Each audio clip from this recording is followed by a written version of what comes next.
Bonjour mes élèves. Dans cette séance, on va voir les nombres fractionnaires, présentation et comparaison.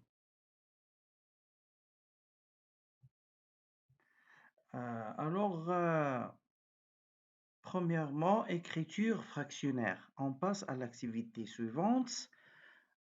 Compléter les phrases suivantes par une fraction. Alors, dans cette activité, on a trois figures. La première, c'est un disque qui est partagé ou il est divisé par trois parties identiques de même aire. Deuxième figure est un disque aussi qui est divisé par 8 parties. Et la troisième figure est un rectangle qui est divisé par, alors 2, 4, 6, 2, 4, 6, 8.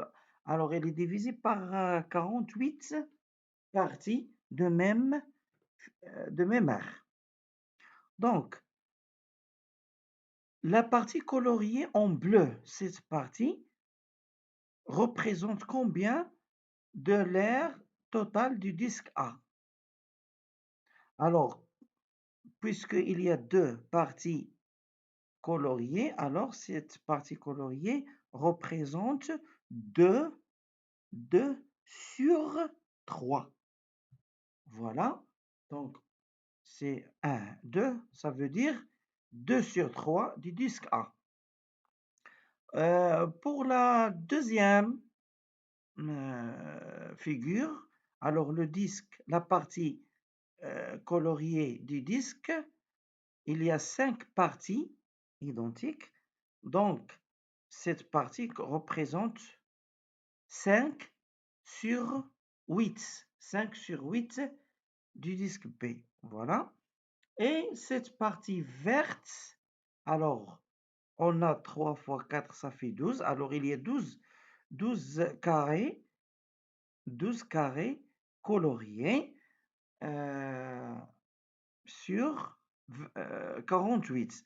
Alors c'est 12 sur 48 du rectangle C. C'est-à-dire la partie verte représente 12 sur 48. Alors on passe maintenant à la définition. C'est quoi une fraction ou un nombre fractionnaire? Alors soit A et B, deux nombres entiers tels que B est différent de 0. Le nombre A divisé par B, c'est-à-dire ce quotient, est appelé fraction ou nombre fractionnaire et noté A sur B. Alors, A divisé par B s'écrit sous forme A sur B. Le nombre A est appelé le numérateur et B est appelé le dénominateur. Donc, un nombre fractionnaire se compose d'un numérateur et d'un dénominateur. Voilà des exemples. 7 sur 8 et 11 sur 6 sont des fractions ou sont des nombres fractionnaires. Remarque, tout entier naturel, tout nombre décimal est une fraction. Exemple, 7. Alors, puisque 7 est un entier naturel, mais il s'écrit sous forme de 21 sur 3. C'est-à-dire, il s'écrit sous forme de A sur B. Donc, alors 7 est un nombre fractionnaire. 2,3 est un nombre décimal, mais il s'écrit sous forme de 23 sur 10. Alors, 2,3 est un nombre fractionnaire. Maintenant, on passe à l'égalité des fractions. activité. On considère les trois rectangles isométriques suivants. Alors, isométrique, ça veut dire les trois rectangles euh, en même longueur et même largeur, exprimés par des différentes fractions la surface coloriée de chaque rectangle. Deuxièmement, comparer ces fractions.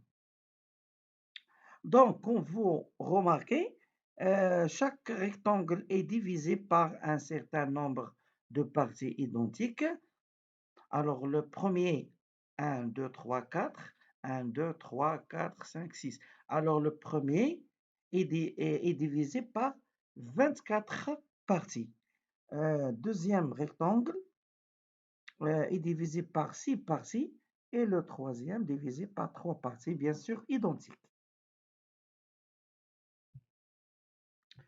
Alors, pour le premier partie ou le premier rectangle, la partie verte représente 8 sur 24 du rectangle. Alors 8, c'est le nombre des carrés coloriés et 24, le nombre de tous les carrés, le nombre de tous les carrés du rectangle. Pour le deuxième, le deuxième rectangle, la partie coloriée représente 2 sur 6. Voilà. Et pour le troisième, la partie coloriée représente 1 sur 3. Alors, puisque les trois parties coloriées ont même air, ces parties coloriées ont même air, alors ce qui nous donne que les trois nombres fractionnaires sont égaux. Voilà, 8 sur 24 est égal à 2 sur 3 est égal à 1 sur 3.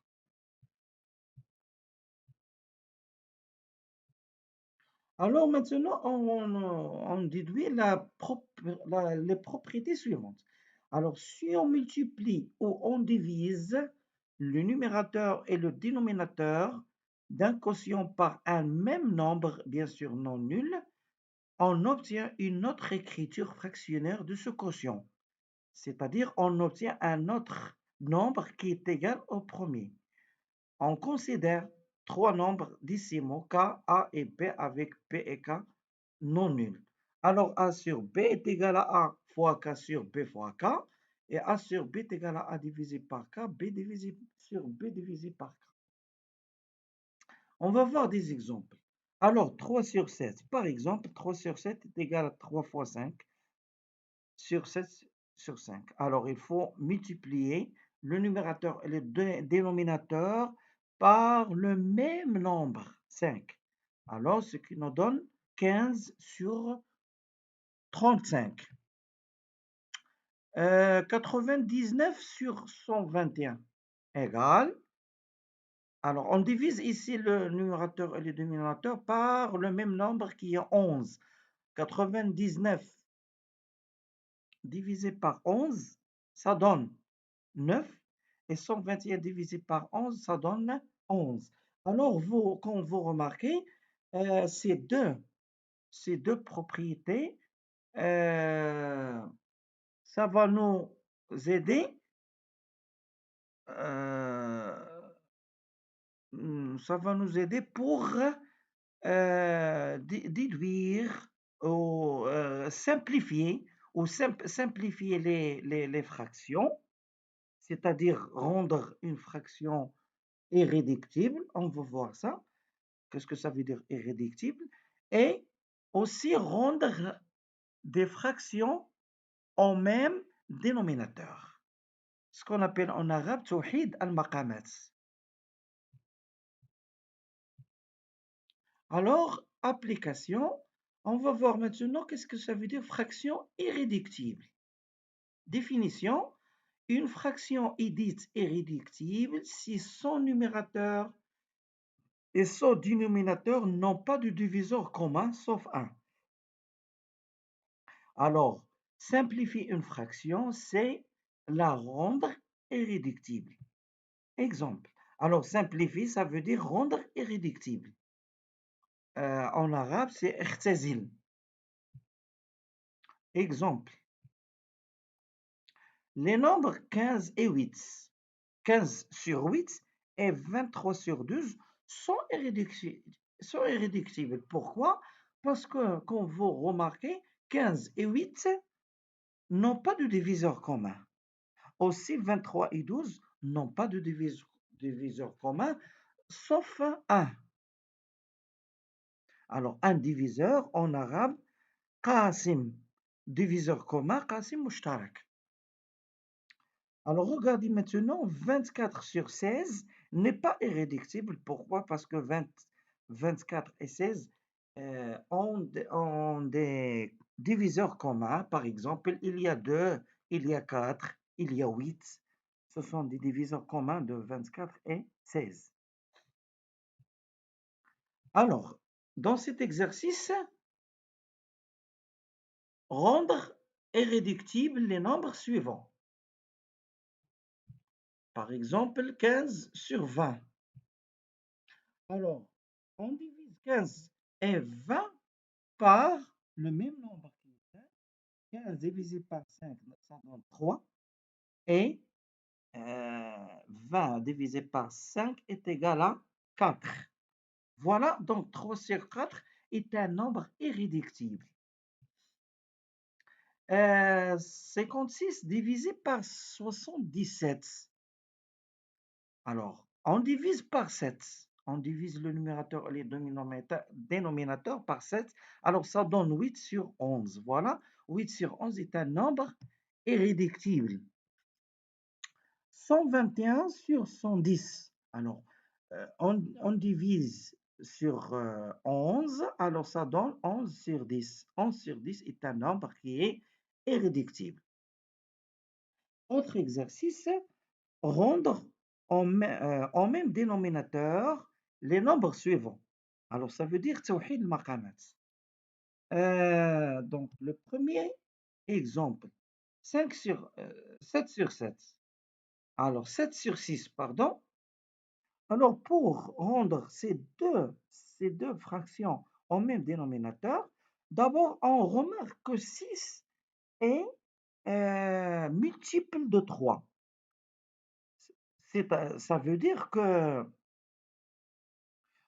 3 fois 2, ça donne 6. Donc, on prend 5 sur 3 et on multiplie 5 et 3 par 2.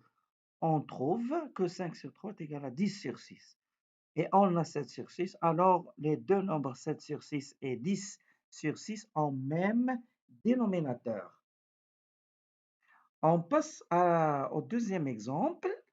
Alors, il n'y a pas une relation entre 7 et 5. Donc, on prend par exemple 7, 11 sur 7 en multipliant 11 et 7 par le dénominateur de la deuxième fraction. Donc, 11 fois 5, 7 fois 5, ça donne 55 sur 35. Et on prend maintenant 6 sur 5 et on multiplie les deux termes, 6 et 5 fois le nombre 7. Voilà, ça donne 42 sur 35. Alors, remarquez maintenant, regardez bien, les deux nombres ont même dénominateur 35. Maintenant, on passe au deuxième exemple qui contient trois nombres. Alors, est-ce qu'il y a une relation entre les dénominateurs? Oui, parce que 16 est un multiple de 8 et de 4. Donc, le dénominateur commun, ça va être 16. Voilà. Donc, on prend 11 sur 8. Alors, 5 sur 16 ne se change pas. On passe à 11 sur 8 et on multiplie 11 et 8 par 2. Parce que 8 fois 2, ça donne 16. Et 11 fois 2, ça donne 22. On passe à 5 sur 4 et on multiplie 5 et 4 fois 4. Et on obtient 20 sur 16. Voilà, les trois nombres ont même dénominateur 16.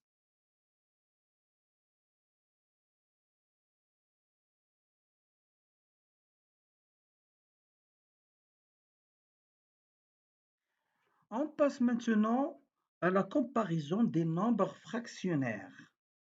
On prend l'activité suivante. On considère les deux rectangles identiques suivants. Alors, les deux rectangles se divisent ou ils sont divisés par, par un même nombre. Alors, 4, 4, 16. Alors, chaque rectangle est divisé par 16 parties de même aire qu'on va remarquer. Alors, exprimé les fractions, par des fractions, les parties coloriées. Comparer les fonctions obtenues en utilisant les parties coloriées. Bien sûr, on prend donc le premier rectangle. Alors, le premier rectangle, la partie coloriée représente alors 2, 4, 6 sur 16.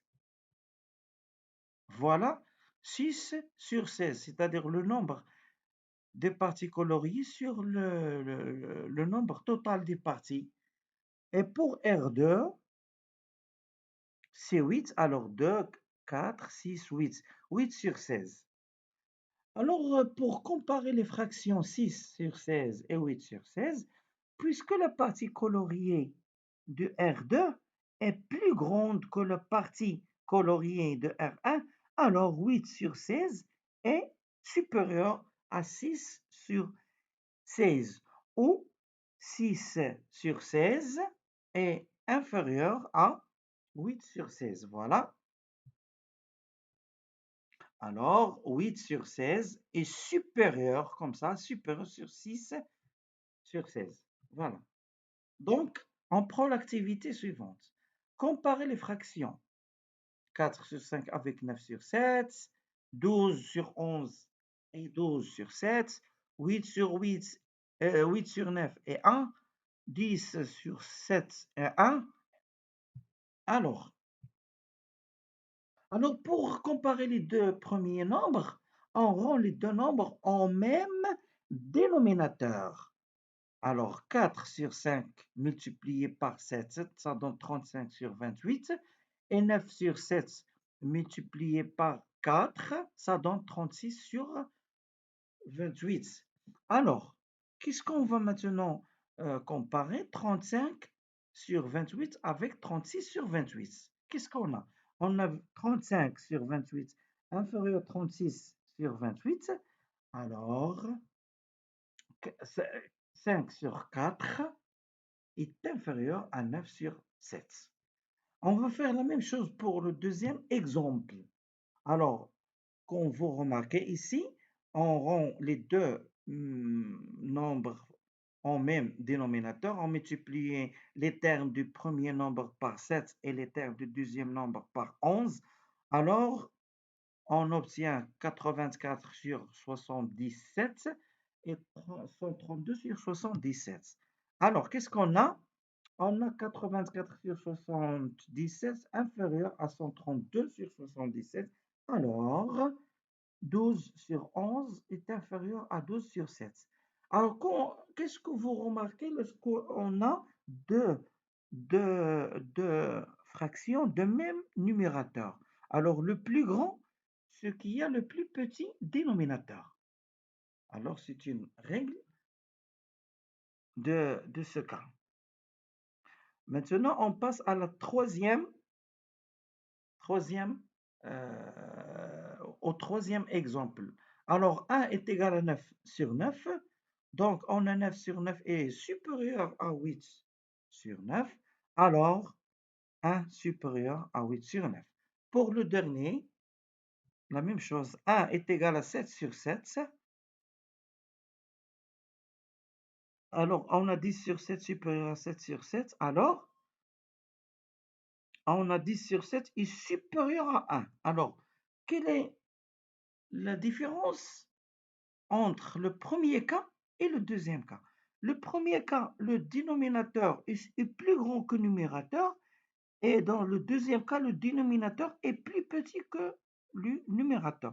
Alors, lorsque le dénominateur le plus grand, alors le nombre fractionnaire est inférieur à 1 ou 1 supérieur à ce nombre.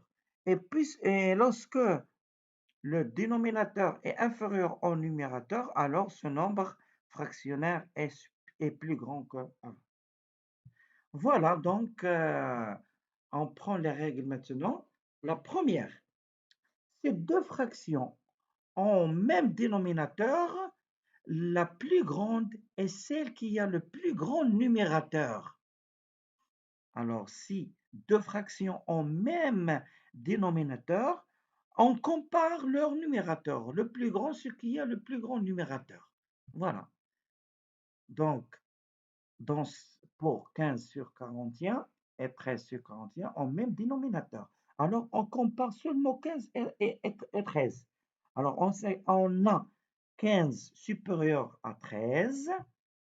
Alors, 15 sur 41 supérieur à 13 sur 41. Deuxième règle. Si deux fractions ont même numérateur, la plus grande est celle qui a le plus petit dénominateur. Alors ici, on prend l'exemple suivant. Regardez, les deux fractions ont même numérateur. Alors, on compare les dénominateurs. Alors, ce qui a le plus grand dénominateur est le plus petit. Voilà donc 23, puisque 31 est supérieur à 29. Alors, 23 sur 31 est le plus petit. Voilà, le plus petit est plus petit que 23 sur 29. Troisième règle, une fraction dont le numérateur est plus grand que le dénominateur, alors est plus grand que 1. Alors, une fraction dont le numérateur est plus grand que le dénominateur, alors cette fraction est plus grande que 1. Exemple. Alors, regardez dans cette fraction, le numérateur est plus grand que le dénominateur, donc, alors ce nombre est plus grand que 1. Voilà. Voilà, est plus grand que 1. Et si 101, alors puisque le 103 inférieur à 2, 111, alors ce nombre est plus petit que 1. Voilà, est plus petit que 1. Alors, si deux nombres en écriture fractionnaire ont différents dénominateurs, alors on les rend en même dénominateur et on applique la première règle. Voilà. Donc, ces deux nombres n'ont pas de même dénominateur ou même numérateur. Alors, on rend ces deux nombres en même dénominateur en multipliant les deux termes du premier nombre par 5. Voilà, par le dénominateur de l'autre. Et le deuxième nombre par 8. Par 8, alors, ça donne 65 sur 40 et 56 sur 40. Voilà.